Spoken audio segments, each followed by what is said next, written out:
Golden State Media Concepts Fantasy Football Podcast is your one-stop shop for fantasy football news and advice. Can't decide on who to draft on the first round? Going gaga on how to line up your team. Got you covered. Traditional league, dynasty league, PPR league, IDP league, even daily fantasy football league. Join us as we break down all the questions of fantasy football. It's the Golden State Media Concepts Fantasy Football Podcast.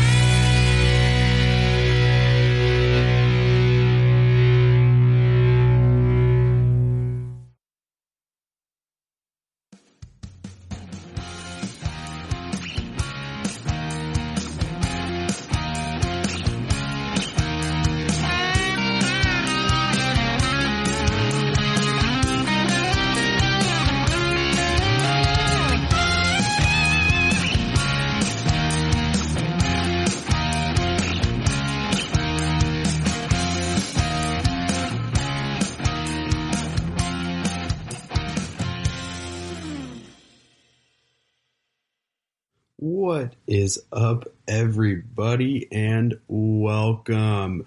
This is the GSMC Fantasy Football Podcast brought to you by the one and only GSMC Podcast Network. My name is Grady Duggan. I am your Thursday and Sunday host, and I am stoked to be bringing you this brand new episode. You know, we're getting closer and closer to the season. Teams have reported they are starting training camp, and I've heard some things that training camp isn't obviously quite what it usually is because of COVID-19. So I know a lot of the teams are just doing weightlifting and running right now, and then in about a week and a half now, halfway through August, that's when the training camp will really ramp up. They'll get in pads and they will start going. So each week, each episode, I get a little bit more amped up to be giving you guys some great information and just talking about football season because it is right around the corner. I mean, no one knows the future of it. Who knows what's going to happen, how long this season is going to last, if it's going to make it all the way through, if things are going to happen with this pandemic and it's going to shorten the season. Nobody knows, and no one will know until it starts happening.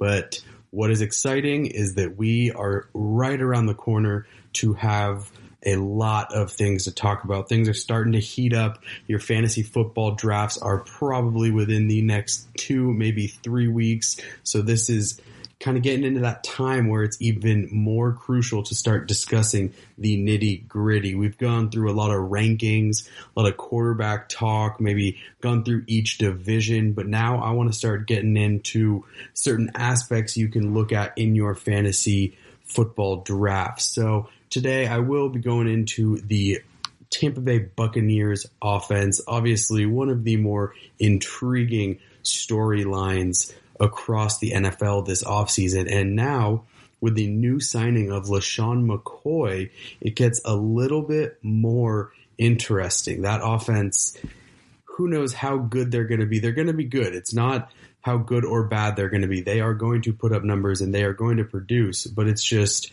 who's going to be the big producers. There's a lot of weapons in that offense, so we'll get to that.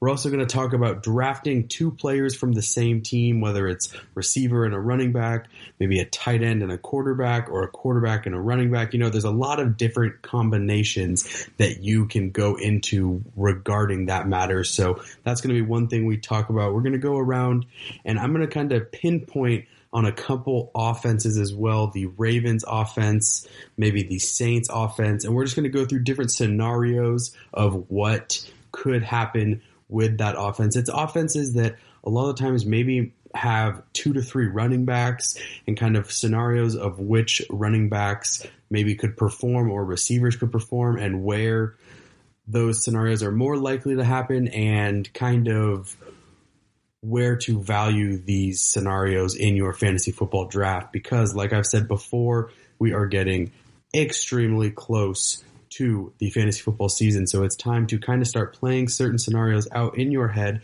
so that when it comes draft time, when it's draft time or week 10 and you're on the waiver wire or you're trying to pick who's starting and who's not, you're going to be fully prepared with the right information and be able to kind of decipher and make that good decision that is going to help your fantasy football team get to where you want to be. So, as you can hear, we have a lot to unpack today. So let's not waste any more of your time and let's get to it. First up, we're going to be going over this Tampa Bay Buccaneers offense. And obviously we've talked about it before in prior episodes. I mean, they get Tom Brady from New England, and I mean, New England's a whole different conversation, what they're going to do without Tom Brady for the first time in over 20 years. But now we have one of, if not the greatest quarterback to ever play football, playing under someone who isn't Bill Belichick for the first time. But the thing is he's going to an offensive-minded coach in Bruce Arians, someone who is a passing offense as well. He likes to really air raid, kind of air it out, get the ball going, and then kind of establish the run with some interesting passing patterns. So I do like the fit with Tom Brady. The interesting part is Bruce Arians runs a deep pass offense. He likes to stretch the field and really throw it deep.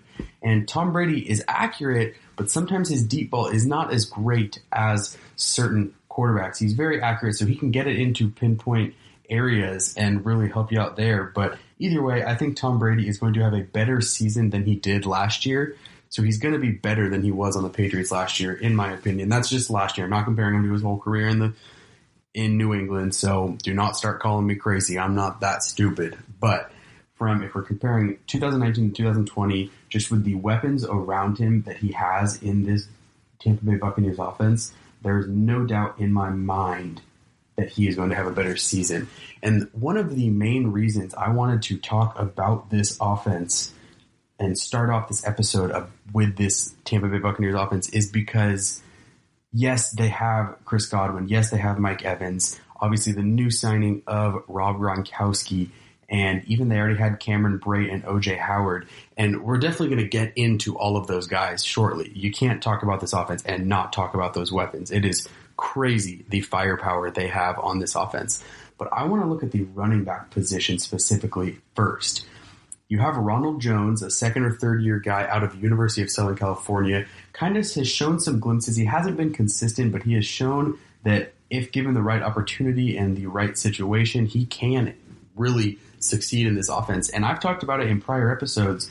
I think he's going to have a good year. I think this offense is finally has a quarterback that can throw the ball to these star-studded receivers. So these defenses aren't going to be able to stack the box against this offense because Tom Brady is a threat, obviously. And now that he has all these weapons around him, that offense is going to be able to pass the ball and move the ball down the field. So I really expected Ronald Jones to have a huge year this year, and I still do expect him to have a big year because defenses are not going to be able to key in on him as much as they were when, let's say, Jameis Winston was the quarterback of the Tampa Bay Buccaneers because, let's be honest, not that I think Jameis is a bad quarterback. He has the potential to be really good in New Orleans, maybe after Drew Brees retires, or just kind of rejuvenate his career. He had eye surgery. People think that might help, but he was not a great quarterback last year for the Buccaneers. So now that they have this, it's going to open up the run game. But Ronald Jones, I really had him as a potential over 1,000-yard rusher. But the Buccaneers just went out and signed free agent LaShawn McCoy out of, I believe he was in Kansas City last year. And that signing is very intriguing because LaShawn McCoy has had huge seasons. I mean, at some point in his career, he was one of the top 3 to 5 running backs in the NFL, especially when he was in Buffalo in the early part, or not early part of his career, but the last 4 years. So he started out in Philadelphia and had a handful, 3 or 4 really good years. And then when he went to Buffalo, he had 2 1,000-yard rushing seasons, almost 1,300 yards in 2016. He really hasn't been the same since that MVP season in 2013 in Philadelphia. But still, he adds that veteran presence, and there's no denying that even if he might not be as dominant as he was, and I mean, he didn't even make the Super Bowl roster in Kansas City, so there is some question marks there. But he is a veteran running back, knows what to do, and he's in an offense that is really going to be able to open up the run game. So it's interesting now, where do you value these two running backs in fantasy football? Because at first, Ronald Jones, I thought, had great value, but now you throw LaShawn McCoy into the mix and it really switches things up. How many carries is he going to be getting? And obviously, it's hard to tell now. No one is ever going to know until the games actually start happening. But he signs a month out from the season. He has to learn a whole new system behind a whole new offensive line. Very short. So I would expect Ronald Jones, at least at the beginning of the season, to still get the bulk of the carries. I think LaShawn McCoy is going to kind of be that complementary veteran back that some offenses really, really need, and it really, really benefits them.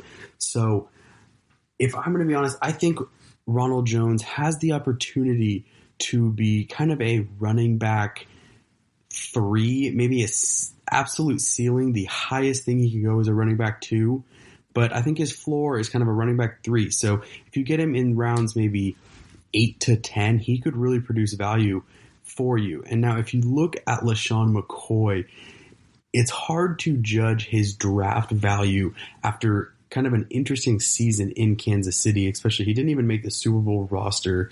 And I'm looking at it, he only played in 13 games last year, so he didn't even have a full season in Kansas City. So it's hard to judge where you can really value him. And that is one of the reasons why I personally wouldn't draft him very high.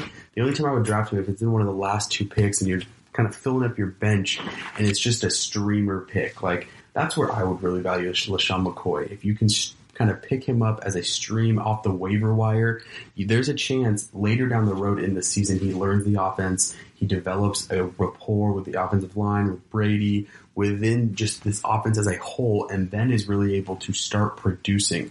So if you can get him later in the draft or even pick him up maybe after the first couple weeks, there's a chance LaShawn McCoy gives you great value. But I still see Ronald Jones being a little bit above him on the depth chart, at least to start the season. And that is why I would put, personally, Ronald Jones a little bit above him. People might think that's weird just because LaShawn McCoy carries that name with him.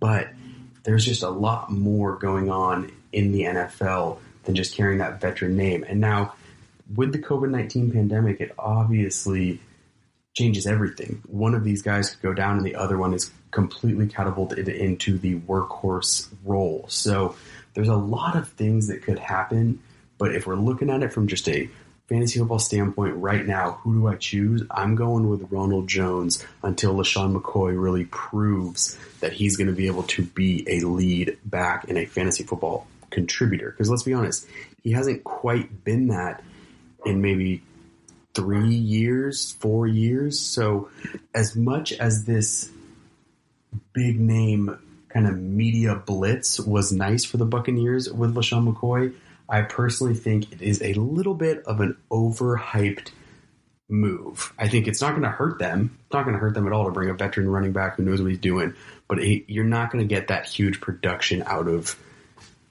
LaShawn McCoy like some people are jumping to conclusions with. So that's my take on that running back room. It's a lot of moving scenarios, but that's where I stand. And now let's get over to the fun part, to this passing game, to the wide receivers and tight ends. I mean, if you look at this receiving room or receiver room alone, it is by far one of the most talented receiving rooms in the whole entire NFL. You have 2 arguably top 8 receivers in the NFL. I don't know if that's arguably, they're both up there in Mike Evans and Chris Godwin.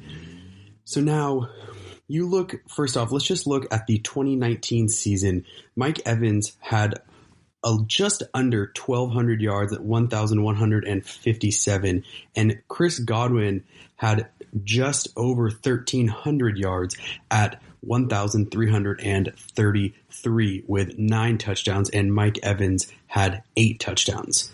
So you can see the sort of production they were putting up with Jameis Winston. They were the whole entire offense, and it's not even fair. I mean, you have a really nice compliment with Mike Evans being kind of a taller, go up and get hit the ball receiver. He can go make those contested catches. He can kind of reach over defenders while also separating from his defender extremely well. And then kind of a possession receiver in the sense, just because he is such a big body at 6'5", 230 pounds.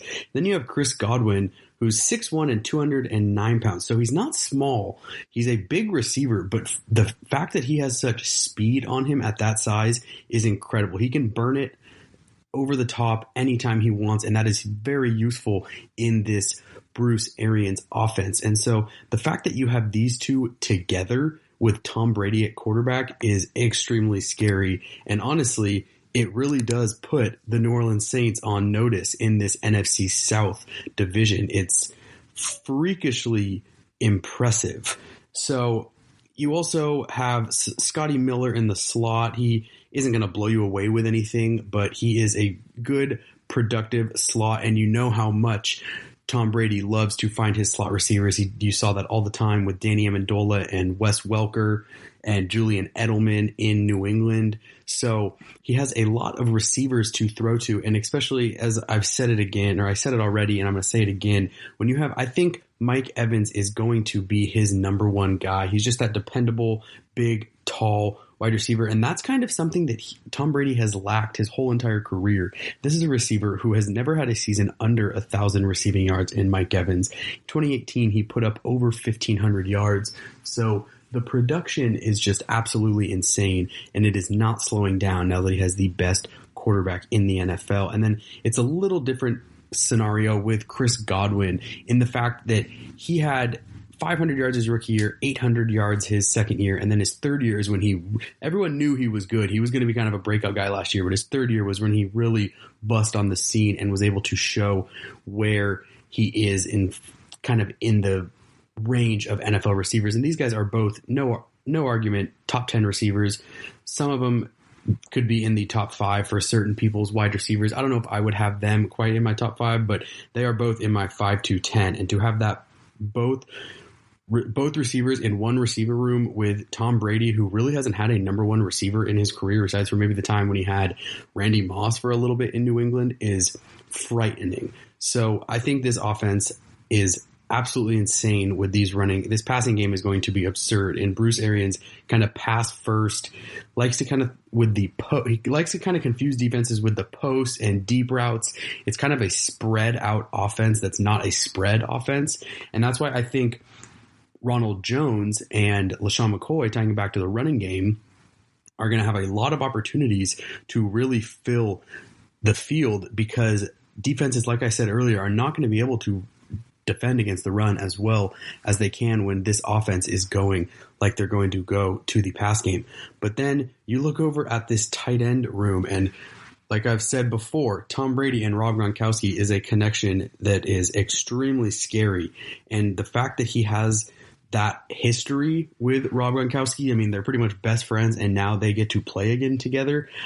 As long as Rob Gronkowski went and lost a bunch of weight when he was retired, he looks the most athletic he's ever looked. He looks like he's in good shape. So if he can hold up a full NFL season and he's not getting injured like he was always banged up and just unhealthy, I think he is going to be a top 3 to 4 NFL tight end. And there's no argument with that. He already was beforehand. Now his body isn't as hurt. He's gotten time to kind of get the inflammation out of his body from just being hit and hit and hit. I think Rob Gronkowski, you don't take him as high as some of the other guys simply because you don't know what he's going to be. I mean, this could be a big bust for all we know. No one knows exactly what is going to go on. So that's why I would kind of put him in the tight end 6 to 7 range as you're drafting. Maybe put Rob Gronkowski in the rounds of 6 to 8, and I think he could be very productive. The thing with this offense is they have Cameron Brate and O.J. Howard. Now, O.J. Howard has not been as strong in the past couple years. He's a first rounder out of Alabama, but hasn't quite played up to his potential. But Cameron Brate really came on last year and was a huge, huge help for Bruce Arians and Jameis Winston, especially when they kind of were struggling. Cameron Brate was that, in a way, security blanket in that tight end position, because a lot of quarterbacks kind of look for that tight end position to do that. And he didn't blow you away with any stats, but he was just a consistent target for Jameis Winston last year when he needed him. And I think he is going to be that number 2 guy. I think OJ Howard, there was rumors they were trying to trade him. So that's kind of where I stand with that tight end group. I would obviously put Rob Gronkowski in front of both of them, but there's no arguing this offense is going to be absolutely insane. And it is just incredible to think that Tom Brady has Rob Gronkowski, Mike Evans, Chris Godwin, Cameron Brate, on top of Ronald Jones and LaShawn McCoy. This is going to be a high-producing, high-octane offense. So it is going to be fun to watch, just to say the least. So that's my kind of take on the Buccaneers offense. A lot of good options to buy into as you prepare for your fantasy football draft. So stick around after the break. We are going to be getting into kind of some draft strategy with drafting multiple players from the same team, whether you kind of want to avoid some guys and maybe it's not as bad to draft 2 guys. So let's get into it after the break.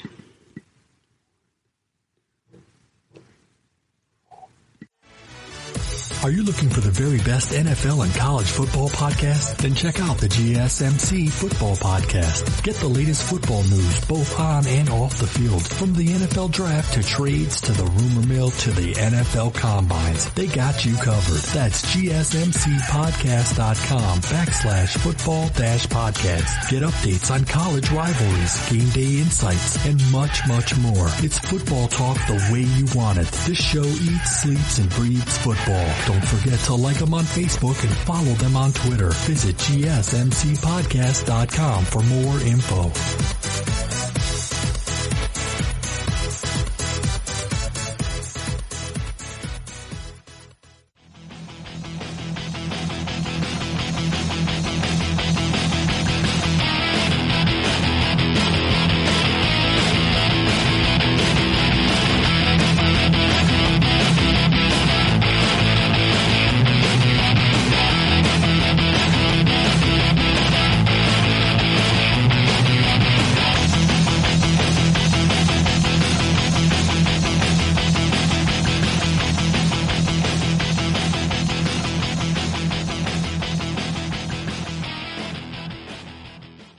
Alrighty, folks, welcome back to the GSMC Fantasy Football Podcast. It is still Grady Duggan, your Thursday and Sunday host.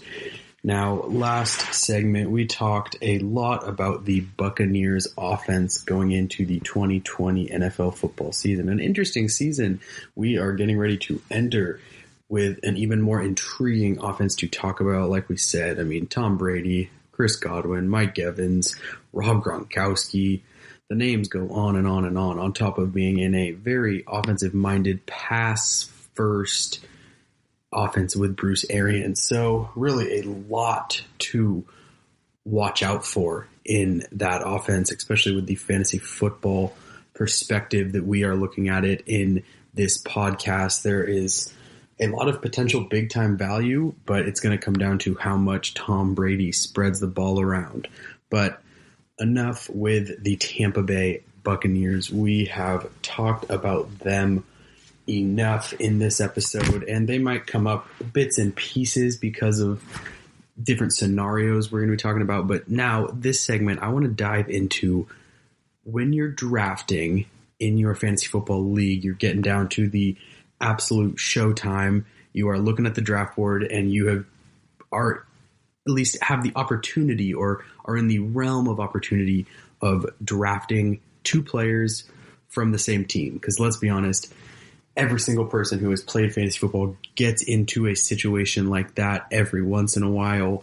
Sometimes it's good, sometimes it's bad, sometimes it doesn't make too much of a difference. So it really just depends on what team, what season, what game. There's a lot of different variables that play into something like this, but I'm going to go kind of give you some examples with different teams that might have 2 players that are very draft worthy, but kind of give you some feedback on drafting 2 players from the same team, 2 players from the same offense. Because if you think about it, fantasy football, you go on offensive production, and that is putting a lot of value on one offense. And sure, there's going to be matchups where the Baltimore Ravens are playing the Cincinnati Bengals. And yeah, that's a huge advantage. So if you have a Lamar Jackson and Mark Ingram, you could be in pretty good shape.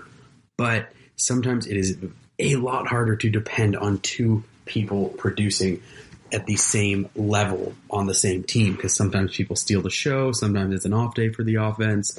So we're going to go team by team, not exactly every team, but I'm going to give you kind of different teams that I would try and avoid drafting two guys from, or teams I would say, you know what, who cares? That's good. And the thing is there's some teams, yes, I would draft two players from if they were certain players. So like for the Dallas Cowboys, let's start getting into teams and let's start getting into players. For the Dallas Cowboys, there are a lot of players that I would draft on that team.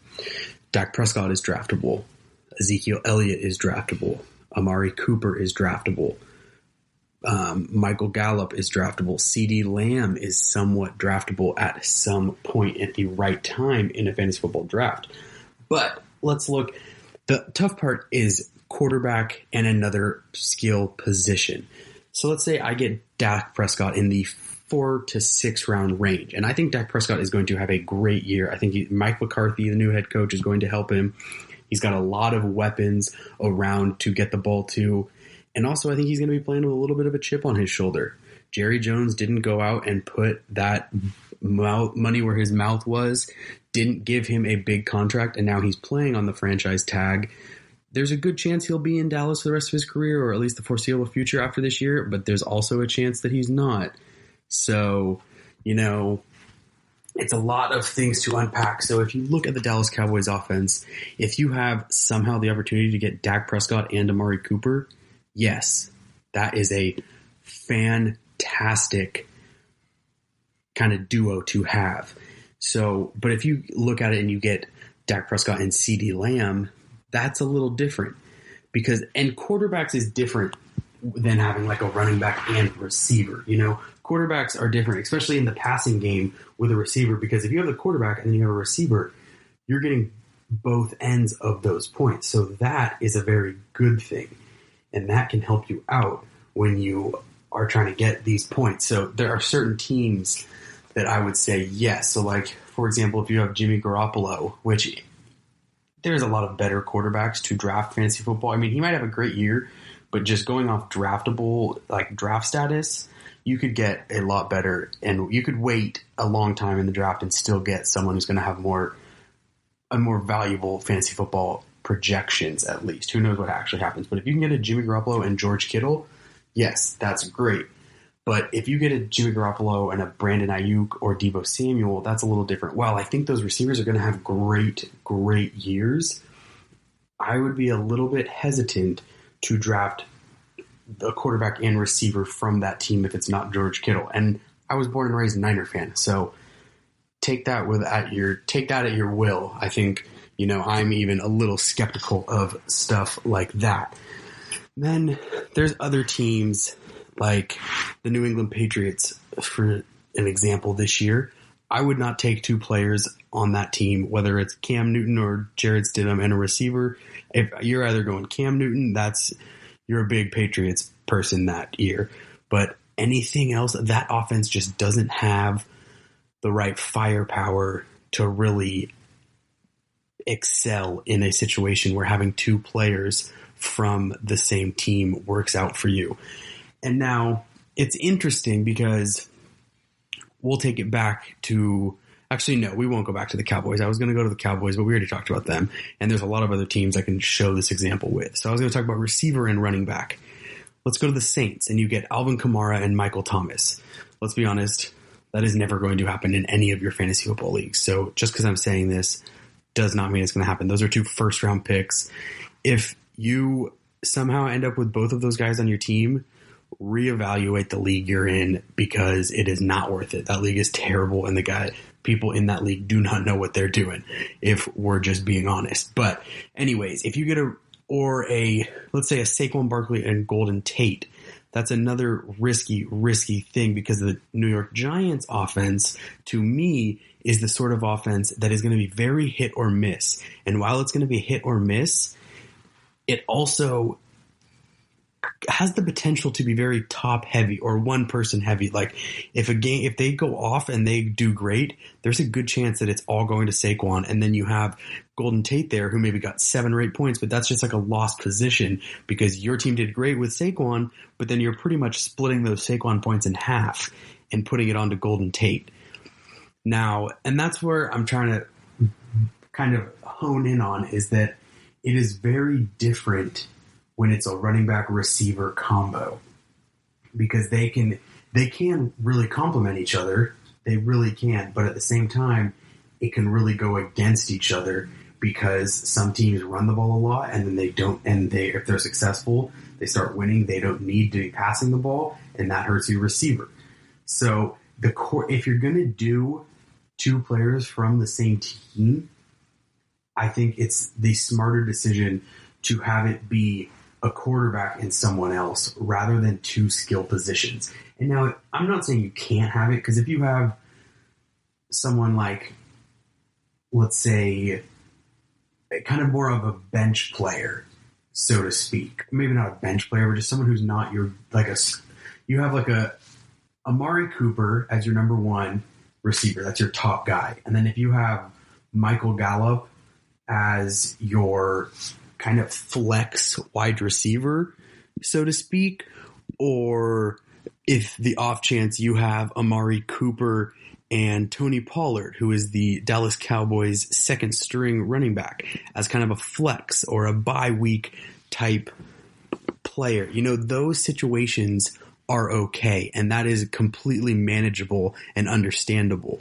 But it's really when you have kind of 2 top guys, if you have who is the Green Bay Packers starting running back, it's Jamal Williams, isn't it? Let me look at my notes real quick, because I'm saying like if you have Devontae Adams for your draft pick, and that's probably a top 2, your 1st or 2nd round pick with Devontae Adams, and then Aaron Jones. I'm sorry, Jamal Williams is the 2nd string. I knew he was a Packer, but I didn't know where exactly he laid or lied on the depth chart. So if you have Aaron Jones and Devontae Adams, see, that's kind of worrisome to me because that offense is always so kind of maybe not so much one-sided because Aaron Rodgers doesn't manage an offense that's one-sided. Aaron Rodgers spreads the ball around to everyone, and that's just the fact of the matter is that's never going to change. It's Aaron Rodgers. But if you're looking at the Packers offense, they never have been a huge run team, and it's always been kind of a running back by committee. Maybe not by committee. It's not like they're mixing and matching running backs during the game, but a lot of the time you'll have Aaron Jones start for 3 weeks and then something happens. So Jamal Williams is the starter for the next 3 weeks. So if you're going to have anyone from the Green Bay Packers, it's obviously going to be Devontae Adams. He's their best player outside of Aaron Rodgers, but that duo together is the only duo I would kind of recommend. So if you're looking at what I'm saying, kind of trying to follow a trend, so you might say, is that certain positions together doesn't work well, and you need to realize what works well in a fantasy football draft so that you can make the right decisions that will help you down the road in the season. Because while fantasy football leagues are won in the waiver wire, in my eyes, the foundation starts on the draft night. Who are you going to be picking is a big indicator. And now if you look at a team like, let's go to the Baltimore Ravens, who have one of the most explosive offense in the NFL. You have Lamar Jackson, who put up over 3,000 passing yards last year, over 1,000 rushing yards last year. I think he was responsible for over 40 touchdowns, or maybe 35. So those stats are ridiculous. And you're not going to be getting those stats if you're not using a first-round pick on him. So let's say you get Lamar Jackson, who in the Baltimore Ravens offense would be worth it to draft a second guy from. And now Marquise Brown is someone who could, I think, going to have a great season, but I don't know if I would want to be so dependent on that connection week in and week out. I think Marquise Brown is an explosive receiver, and he's a great receiver.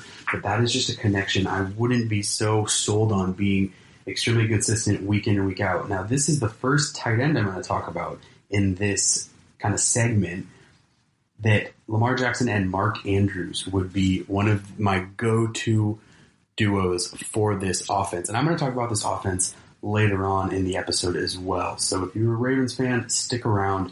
We have some good stuff coming your way, a lot of other things to look at within this offense, which is kind of interesting to me. It's a very high-octane, dynamic offense. So there's a lot of things that you can kind of try and depict as someone who's looking into fantasy football drafts. But if you look at Mark Andrews and Lamar Jackson looks for his tight end and Mark Andrews all the time, and especially in the red zone.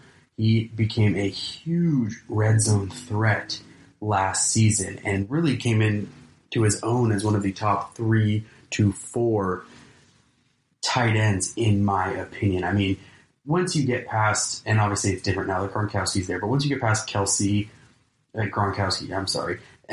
but once you get past Kelsey and Kittle, there's a lot of debate at the tight end position, but I think Mark Andrews has put himself in that top debate behind those two. And so that's why Lamar Jackson and Mark Andrews would be my go-to duo. And you can't go wrong with Mark Ingram either, especially because that's an offense that kind of has that read option ability. So you can be getting value kind of anywhere when that offense runs or is running the ball. And Mark Ingram, not Mark Andrews, a little confusing there. Mark Ingram is also a running back who has just been consistent his whole entire career, whether it's running the ball, and he's also a threat in the passing game, so that gives him a kind of another layer of dynamic in especially a PPR league for fantasy football, so that is one thing to pay close attention to. So if you're looking at the Ravens offense, you got Lamar Jackson is obviously a winner. That's a quarterback and a running back pretty much in one. And then Mark Ingram and Mark Andrews would be kind of the other two that you could get away with and still do very, very well in fantasy football with a duo like those, if you have those together. But now we've talked about players who we would want together. Let's talk a little bit about who we wouldn't want together. Now, if you look at an offense, and it's very position-based, which is what I have been talking about. Quarterback and receiver is different than having a running back and a receiver. And even a running back and quarterback, that duo I'm not as high on because it almost takes away from the other person. Like, everyone has had those times where they're sitting on the couch on Sunday watching Red Zone, and you have Dak Prescott, but your friend next to you has Ezekiel Elliott, and you guys are arguing, no, run the ball, no, pass the ball. Sure, every once in a while you get that double whammy of them passing to Ezekiel Elliott in the red zone and them scoring, and you get double the points. But we would be extremely naive to really think that that happens consistently. So if you have both of them and he gives it to Ezekiel Elliott, yes, that's great. You're getting the points.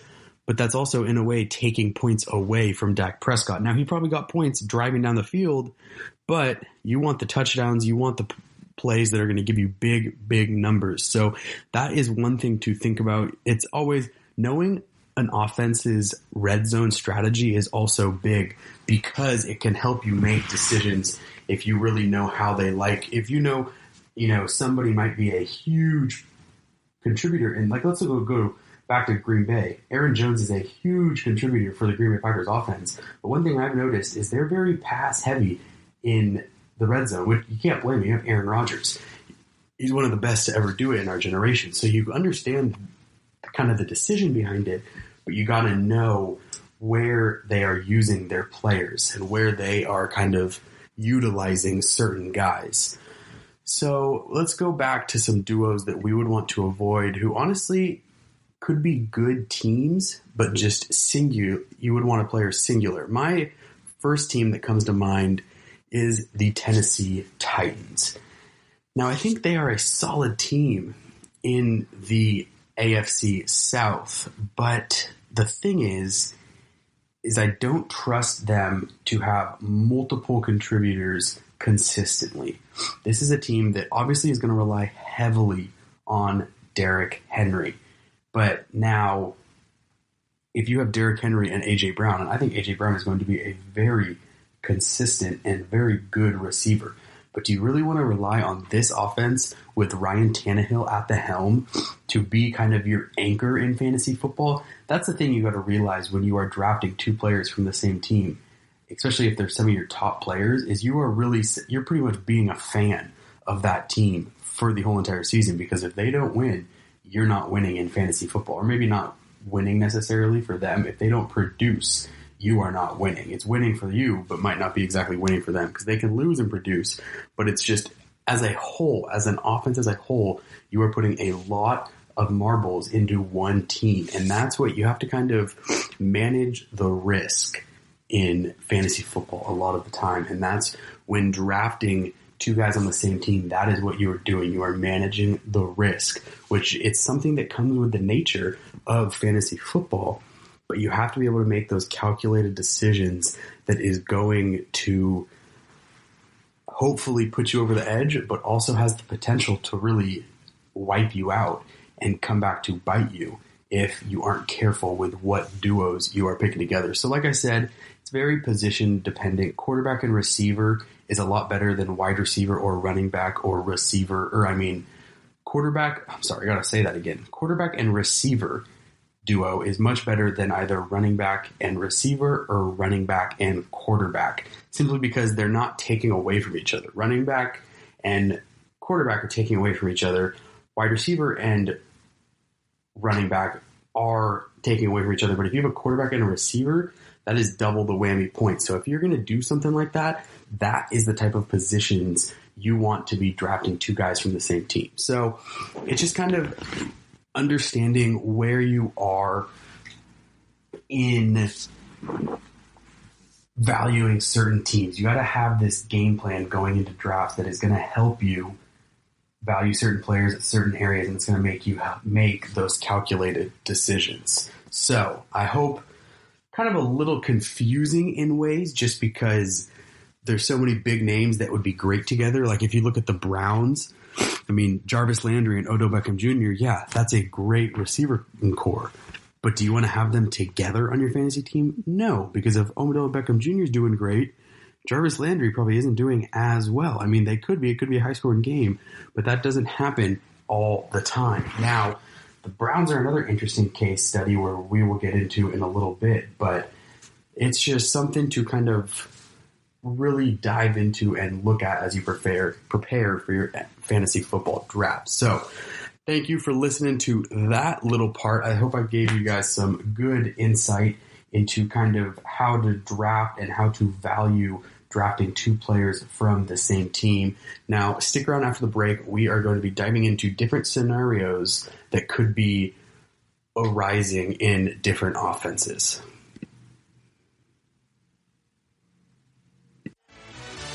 Check out the show that's built on the MMA. From the UFC to extreme cage fighting, they got the fights covered. Check out the GSMC MMA podcast. Get the latest news on past or upcoming fights. Join us as we talk to and about some of the biggest names in the MMA, past, present, and future. When it's the fight game, there's just one show to check out. GSMCpodcast.com/MMA-podcast. Don't forget to like them on Facebook and follow them on Twitter. Visit GSMCpodcast.com for more info.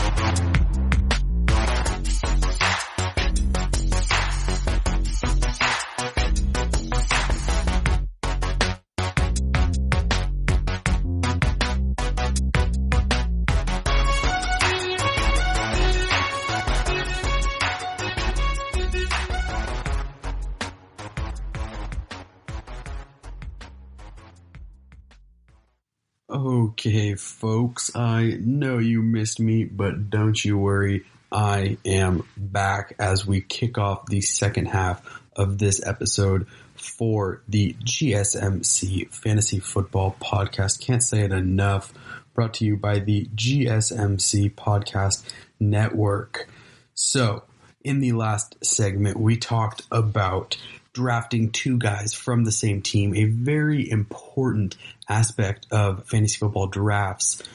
It's just an important thing to know and kind of be aware of as you enter your drafts. And then earlier in the episode, we talked about the Tampa Bay Buccaneers offense, a whole lot of stuff going on in that offense. A lot of good stuff, a lot of things to be aware of. You got to know where the ball is going to be going. Where is Tom Brady going to be favoring, or who is Tom Brady going to be favoring? Let's be honest. I almost said my name there as I said Tom Brady. I'm Grady, not Tom Brady.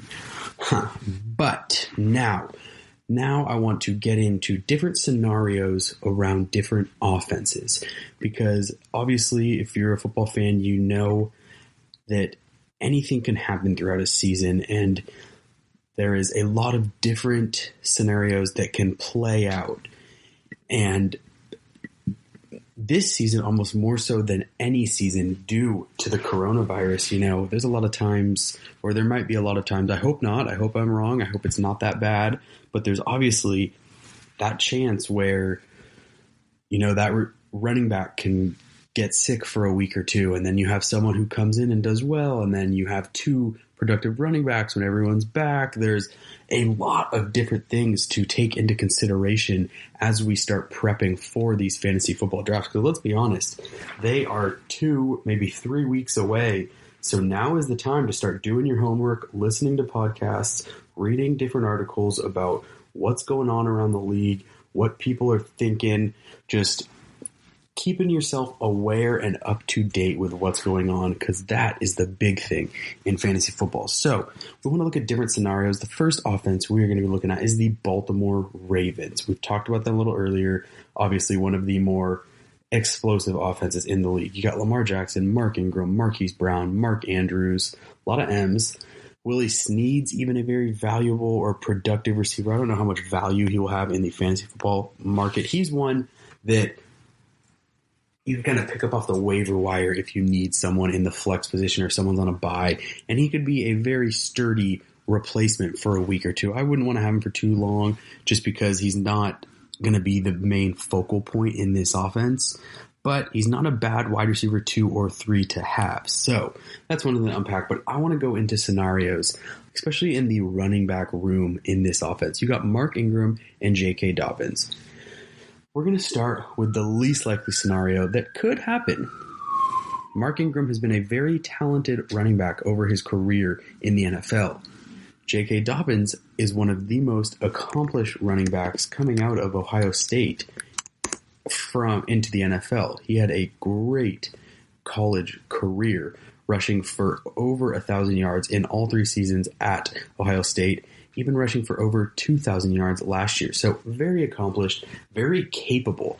So though I do think he's going to be a great running back in this offense, we're going to go with the least likely scenario of J.K. Dobbins kind of taking over the starting role for Mark Ingram and becoming that starting running back with Lamar Jackson in the Baltimore Ravens offense. And now I don't think it's going to happen, but if it does, where do we value J.K. Dobbins? Because obviously if that happens, Mark Ingram is going to have very little to none or no fantasy football value.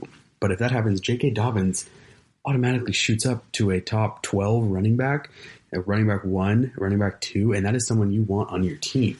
Now, obviously, this is going to be a guy who you probably don't need to draft. Even in the scenario where he becomes a starter, it's not going to be for the first 2 or 3 weeks minimum. So you don't need to draft him. You can pick him up later in the season and get him. But that's a scenario that could play out. I would be kind of surprised, but if it does, you still don't know. So I wouldn't draft J.K. Dobbins in any earlier than the 10 to 12 round range, as a bench player. But that is one scenario that could play out within the Baltimore Ravens locker room. Now, the second, I'm going to go with 3 scenarios for this team in this running back room. The next one is that Mark Ingram takes over the bulk of the carries. Let's say Mark Ingram gets 80%, but J.K. Dobbins gets 20, and is still very productive in that 20. where does his value go?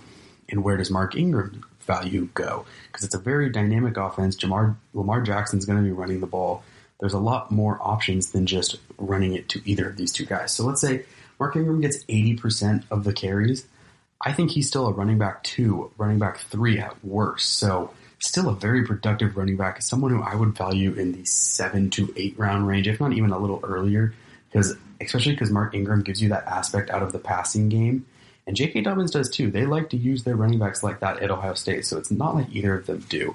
But kind of an 80-20 rule. And honestly, I think this is the most likely scenario.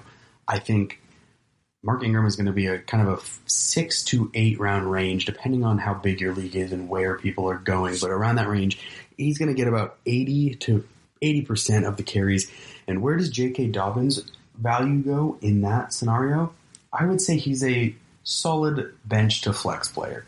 You know, if you need someone because someone's hurt or someone's sick or someone has a bye, yeah, he's going to be a very valuable flex piece like that. But would I draft him or pick him up hoping he's going to randomly jump out of nowhere and be a top guy for your fantasy football offense?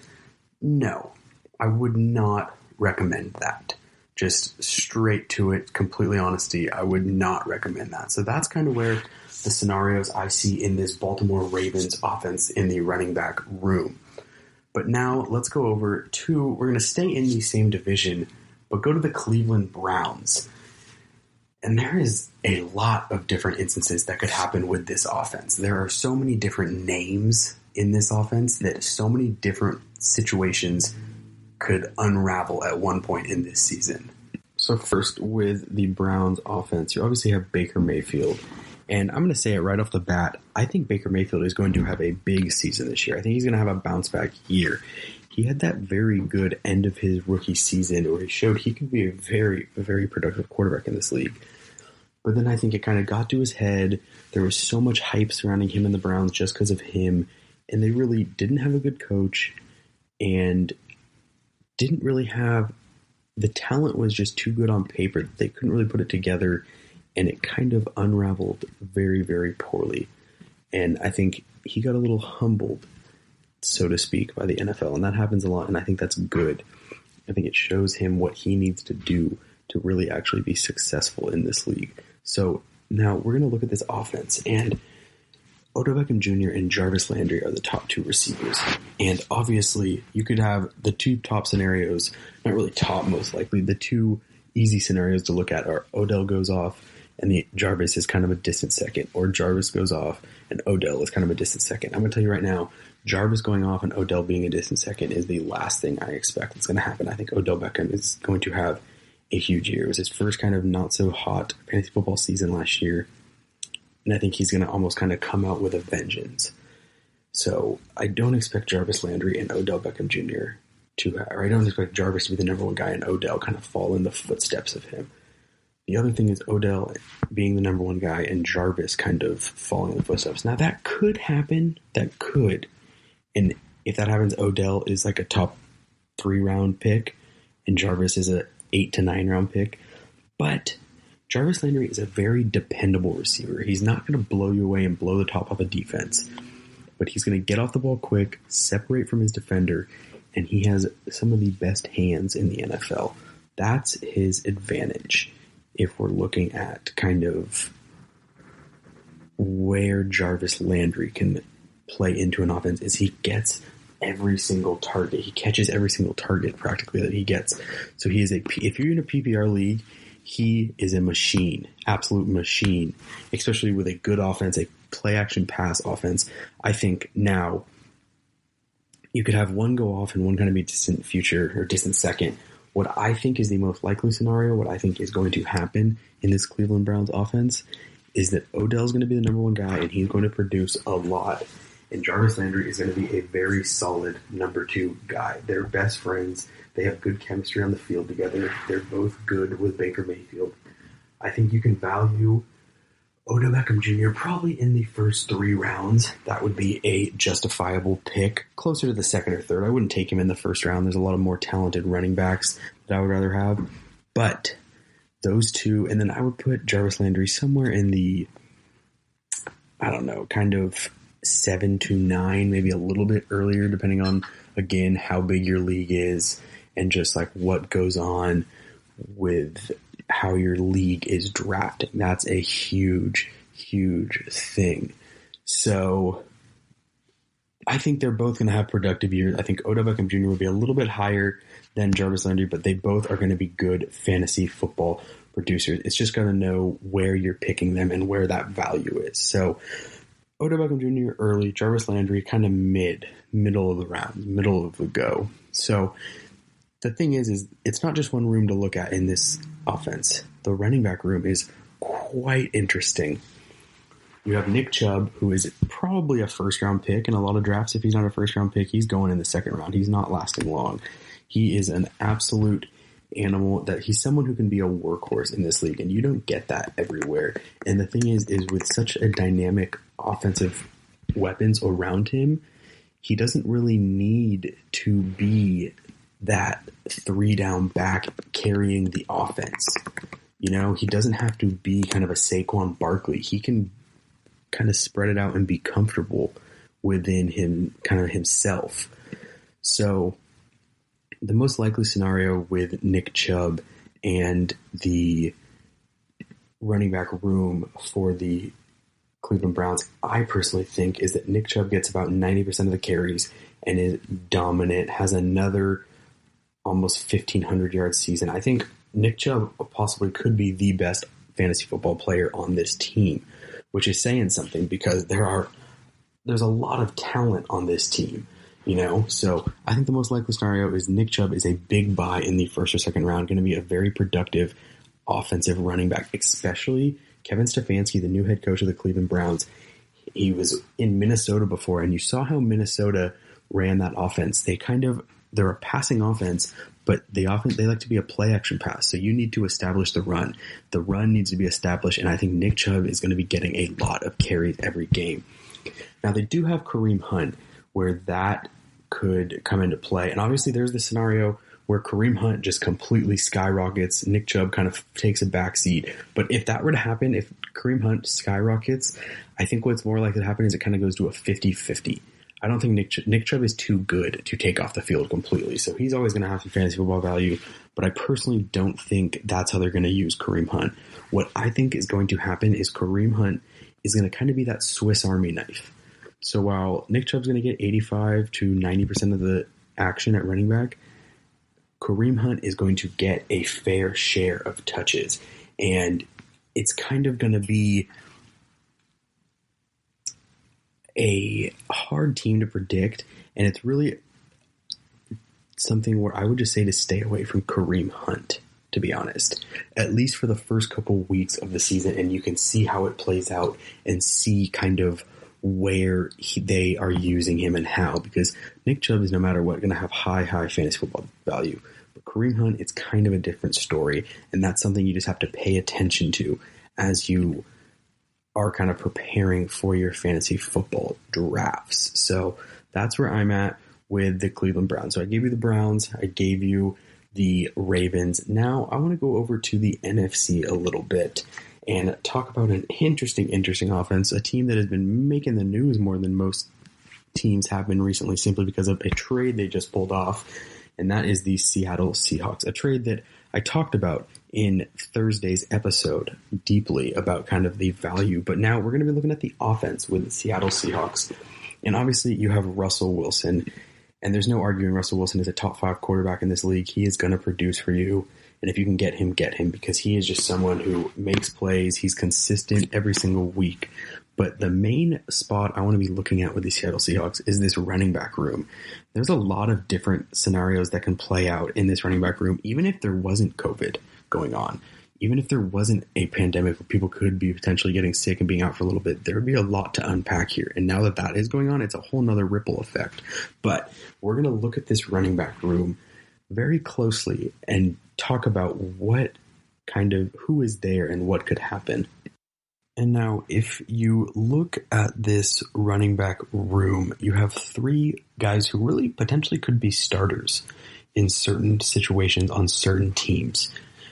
You have Chris Carson, Rashad Penny, and they went out and signed free agent Carlos Hyde.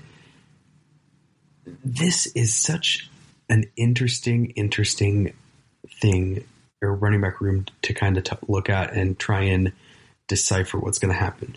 First things first is Rashad Penny is hurt and he's not going to play the beginning of the season. And I've talked about Rashad Penny in prior episodes where I've just kind of stressed that obviously he's not worth a high draft pick because he's hurt and you don't know what his role is going to be right out of the gate because of his injury. But if you look, he's a first round pick out of San Diego State who had high hopes, comes in as a rookie, and Chris Carson kind of just earned the starting job. It's not that Rashad Penny was bad, but just earned the starting job and was very good. And the thing with Rashad Penny is he never really got that opportunity to get more than 2 carries at a time and really show why he was the number one overall, or not number one overall pick, but first round pick in 2018. He never really got the opportunity to showcase that. So then the second season comes around, Chris Carson starts struggling a little bit, and all of a sudden Rashad Penny kind of starts to find his groove, so you might say, and shows he could be that guy. So then if you get that situation arising in the middle, kind of since he's hurt, it would happen in the middle of the season. So you're obviously not going to get Rashad Penny in the draft. You're going to let him sit, and that'd be a waiver wire pickup. But the two other situations that could come about in this offense are obvious. Chris Carson could be the number one guy, and this is the most likely. At the beginning of the season, Chris Carson's going to be the number one guy, getting kind of 80 to 90% of the carries, and Carlos Hyde is kind of that complement, pound it back when they need him to. No one really knows what Carlos Hyde's going to do. So the other scenario I would say is Carlos Hyde being kind of the first round or like number one guy. But, I mean, he had a good season last year in Houston, but it's just, I don't know. I don't know if I would rely on Carlos Hyde. And the thing is no one in this offense is draftable because there's so many scenarios that could play out. I don't mean to say no one in this offense. No one in this running back room is draftable because there's so many different things that could happen. You could have Chris Carson be the number one guy, except Chris Carson ended the season with fumbling issues and kind of lost a little bit of Pete Carroll's trust. So where's he going to be as he starts the season? Is he going to have a short leash and Carlos Hyde could come in quick and be the number one guy? And if that's the case, where exactly do you value these guys? So, Chris Carson, if you can get him in the 7 to 9 round range, yes, that's good. Carlos Hyde, you're going to be able to get in, I think, the 10 to 13 as kind of just a bench player. Chris Carson, you could draft as a running back 2 to 3, but Carlos Hyde, you can't expect anything more than a flex position.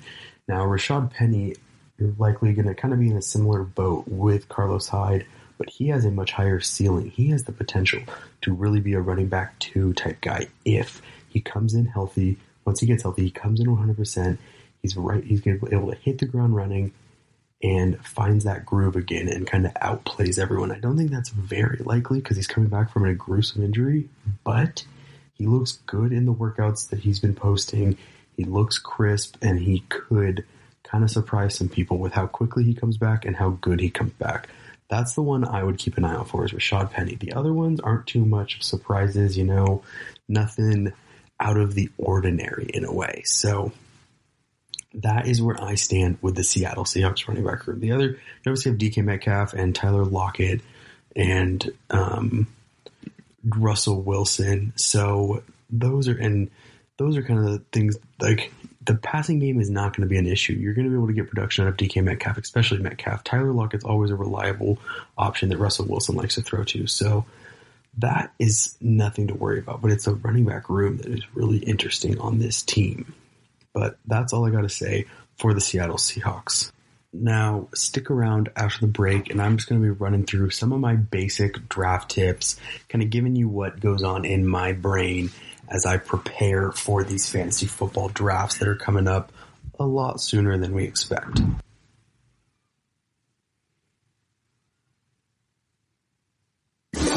Check out the show built around the women of MMA. From the UFC to the extreme cage fighting, we got the fights covered. Listen. It's the Golden State Media Concepts Women's MMA Podcast. The latest news of upcoming fights, discussions of previous matches. Join us as we talk to and about the biggest names in women's mixed martial arts, past, present, and future. When it's the women's fight game, you know where to listen to. The Golden State Media Concepts Women's MMA Podcast.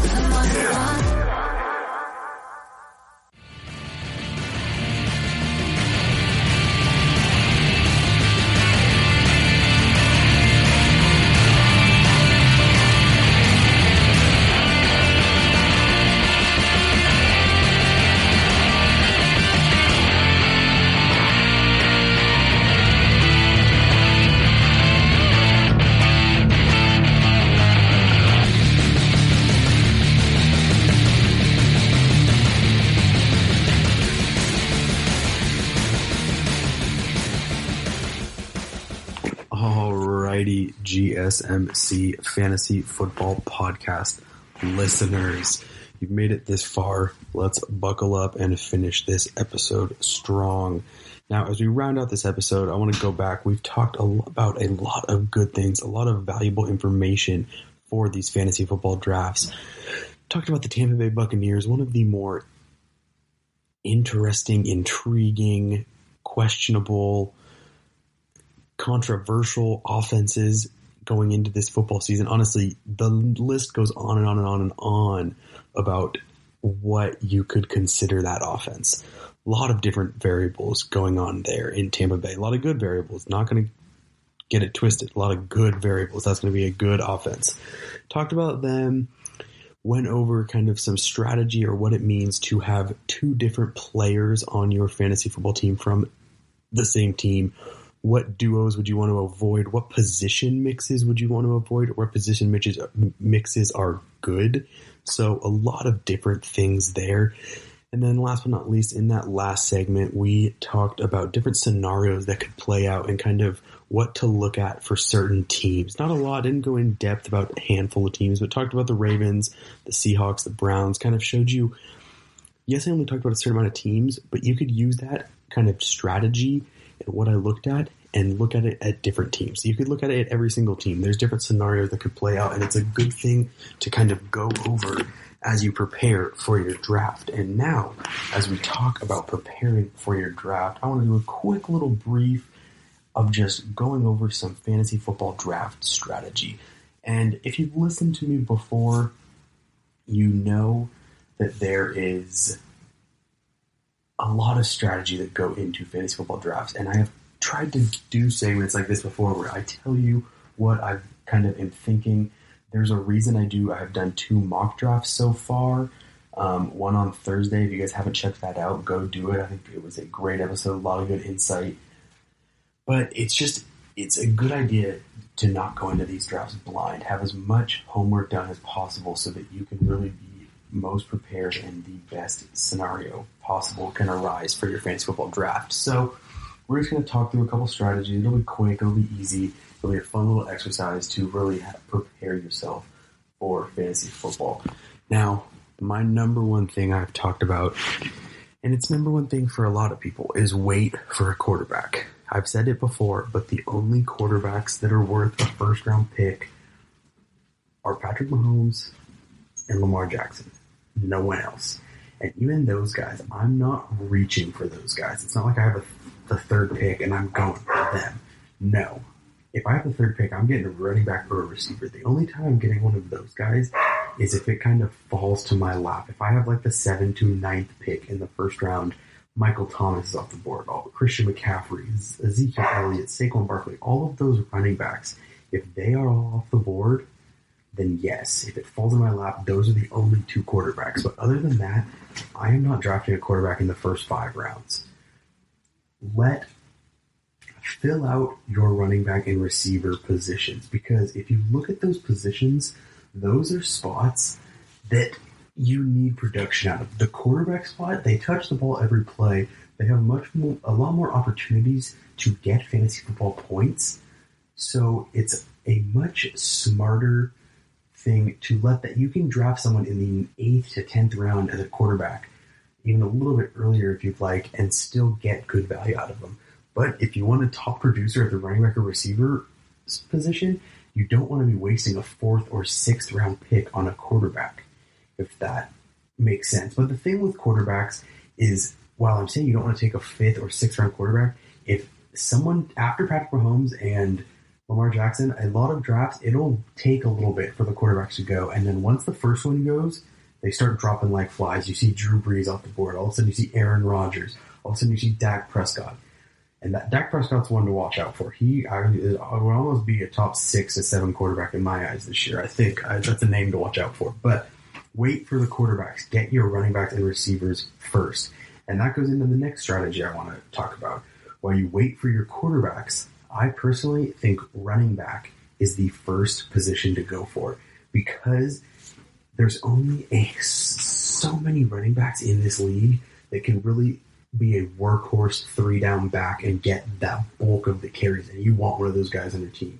One, because not a lot of running backs are getting all of those carries, and 2, really a lot of those running backs also produce in the passing game as well, and so that is kind of double whammy. I don't know if you guys can hear that. There's a dog walking by my studio going absolutely crazy, so my apologies. But a running back that can produce in the passing game as well is a huge asset in the fantasy football world. And personally, I think like I said, there's only so many running backs like that, but there is a much bigger sample size of receivers that have that, not that ability to produce in the running and the passing game, but have the ability to produce. If this is just a random number, I don't have actually a list I'm looking at. If there's 25 receivers, there's probably 13 or 14 running backs that can produce at that wide receiver 1, running back 1. And those numbers are off. I'm not saying those are the set numbers. I'm just giving you an example of kind of disproportionately there's more receivers. And that makes sense because realistically, teams have 4 receivers. Running backs, it's 1 to 2 really. So it just shows that if you get a good running back, you're setting a good foundation for your fantasy football team. Then once I get past the first 2 rounds and I kind of go running back, receiver, I like to kind of balance it out. Sometimes I'll go running back and then receiver kind of thing. Obviously not receiver. If there's a running back, I go receiver, second round. If there's a running back, I try and kind of even it out, balance it out. But I like to go running back first and then get receivers because those are who are getting, especially I play in a points per reception league most of the time. I don't think it's really worth fantasy football to play outside of that. So not worth it. It's still fun. It's just much better if it's not so touchdown dependent. It gives a whole another layer of excitement to fantasy football because in PPRs, if you don't have a touchdown, you could have 10 receptions and 50 yards. You're still having a good game. But if it's not PPR, that's still just like 6 points. It just is a little boring. So, like I've said, quarterback early on, running backs or later on. Jesus, I almost just contradicted what I've been saying. I'm sorry. Long episode. We're having fun, though. We're giving some good information. So disregard that. What I'm trying to say is quarterbacks later on. Wait. It's kind of 6 to 9 round range. And then watch when after Lamar Jackson and Patrick Mahomes come off the board, watch when the next one starts. Then they drop like flies, and you don't want to be sitting around and kind of drafting like the Ryan Tannehills or the David Carrs of the league. You want to kind of get a Dak Prescott, Jimmy Garoppolo, Josh Allen is one I'm high on. So you want to get those type of guys when you get into the quarterback position. Someone who he's going to produce and put up solid points every week, but you don't need to be wasting, not even that it's a waste, but you don't need to be using a 3rd or 5th round pick on a quarterback. Now, you look at the tight end position, and my strategy there is really, once you get kind of your 2 receivers set and 1 to 2 running backs, usually 2, that's when I start looking at tight ends. Obviously, George Kittle, Travis Kelce are kind of an exception because those 2 guys are going to go in the 2nd to 4th round. So, yes, that's like a receiver pretty much, especially George Kittle, more so than Travis Kelce in my eyes. That's like a receiver. So if you can get those guys and you are kind of confident with your other positions that you have so far, yes. But other than that, tight end, I like to kind of go for in like the 5th to 7th round range. Get a top 5 tight end because they are touchdown machines and they can be they're kind of the security blanket, like I've said before, for quarterbacks. So it gives a nice little layer of just safety in your fantasy football league. So that's kind of where I am at with the tight end position. And other than that, my number one advice is go for the stable, consistent performers. Don't try and gamble early on. Now, you do want to take those shots of the sleepers or kind of the bench 2nd or 3rd string receivers that you might think surprise some people. You do want to take those shots, but not till the 8 to 12 round range. You don't want to take it too early because then you're picking valuable spots that could be from producers that you're just taking a big gamble on, and that is not worth it no matter what. So my advice is quarterback later. Do wait on the quarterback. You can get value.